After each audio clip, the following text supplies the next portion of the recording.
The next stop is On the Radar Radio. Stand clear of the closing doors, please. Yeah.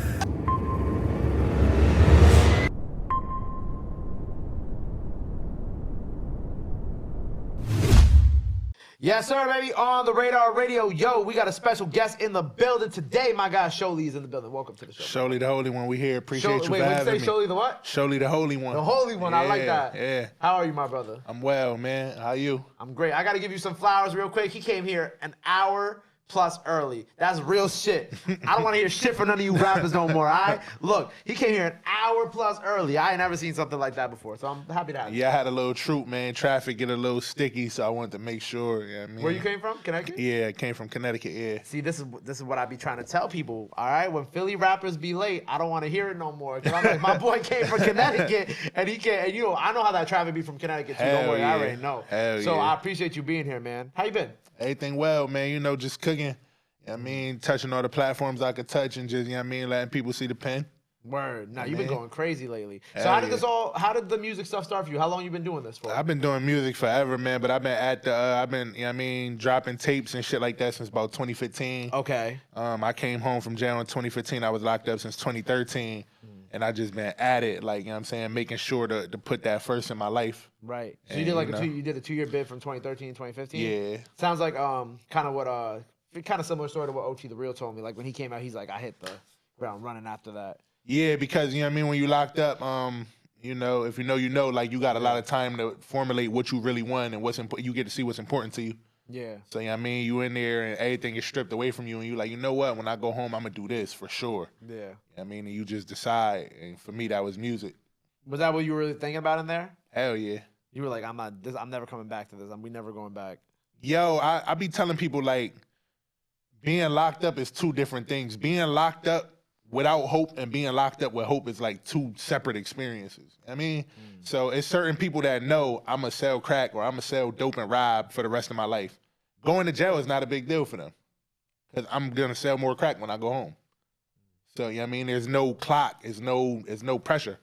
But when you like, I want to rap or I want to go to the NBA or I want to box or something like that. Go to college again, try to fix it. You on the clock and it's like, I have a certain window to do this. So, you know what I mean? When I was in jail, it was like, yo, my time is ticking. I'm getting older and I just knew that's what I wanted to do.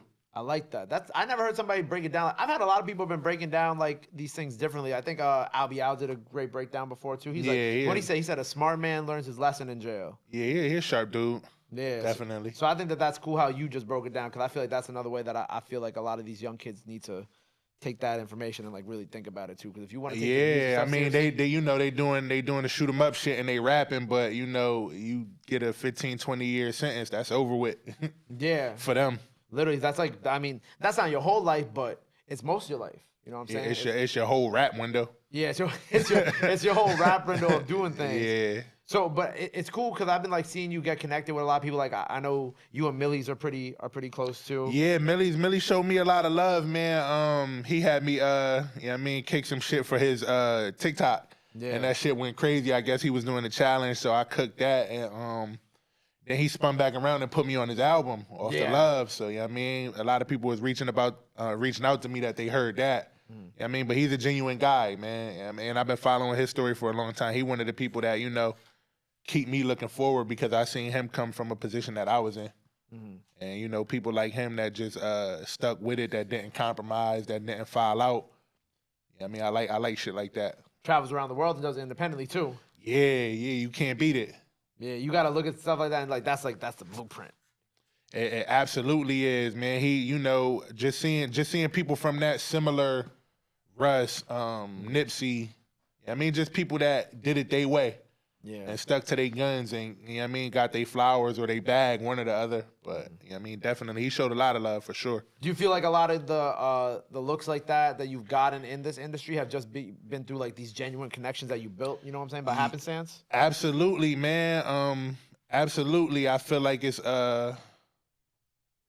you want to ask that again? Because the phone went off. Oh, yeah. I was going to say, so like a lot of these genuine connections that you built in this industry, you know, like Millyz and others, like, do you feel like those were just by happenstance through your, like, you know, networking skills too?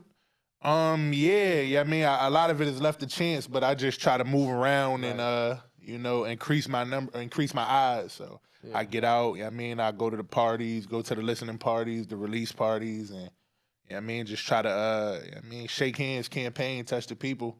Right. And just be who I genuinely am, and sometimes people take to it. Yeah, shake the hands, kiss the babies. Got to.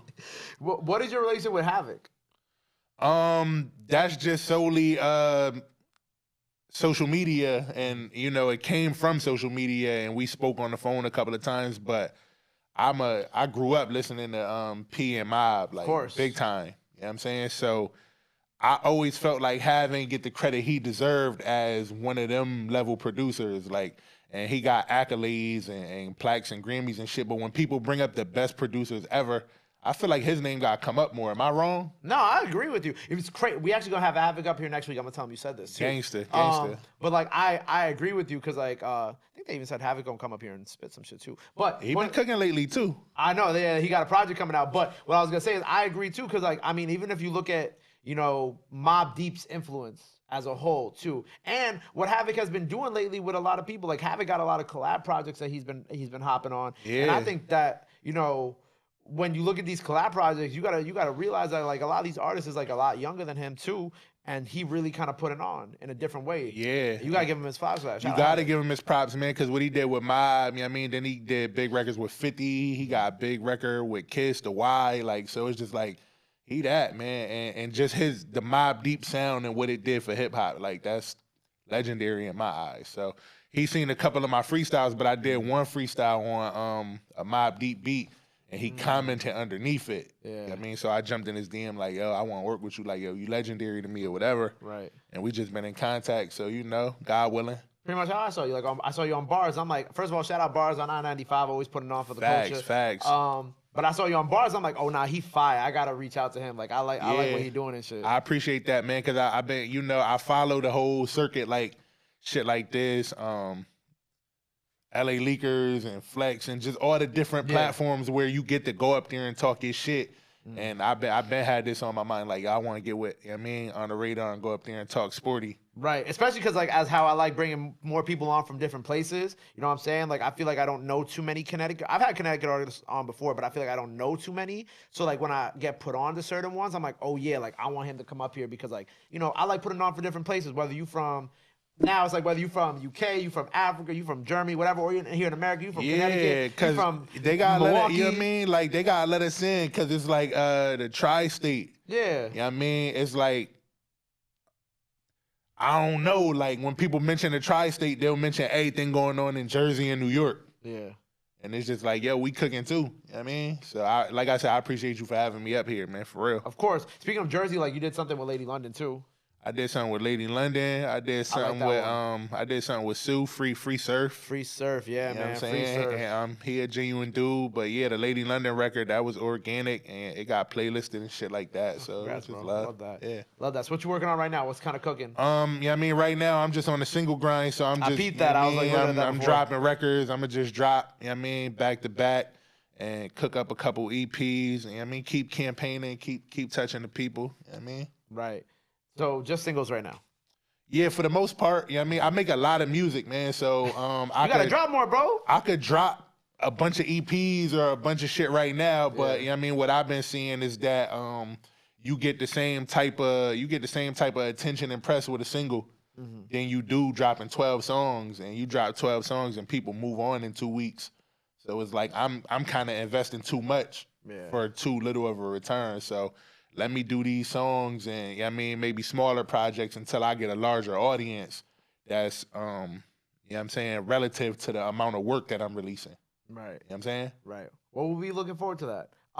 So before we get out of here, we have you rap for the day. Anything else you want to let the people know, where they can follow you at? All that good stuff, this camera right here. Yeah, man. Listen, man, this is Sholey the Holy One. Big East, everything Husky, man. You can follow me, Sholey54 on the gram. I got, go on any platty, Show Love 1, Show Love 2, Dope Sample, Billions, on the way out right now, produced by Decomposer, and we just rocking. We here, man. Sholey the Holy One. Sholey is in the building. Make sure you go follow him. Go run up all those singles he has out now. Go run up that freestyle. Go show him some love. Go show him some support. Love is free. Support is free. But y'all already knew that. Till next time, on the radar, Sholey. We out. Connecticut in the building. Boom. My guy. Love. Fire. You feel good about that?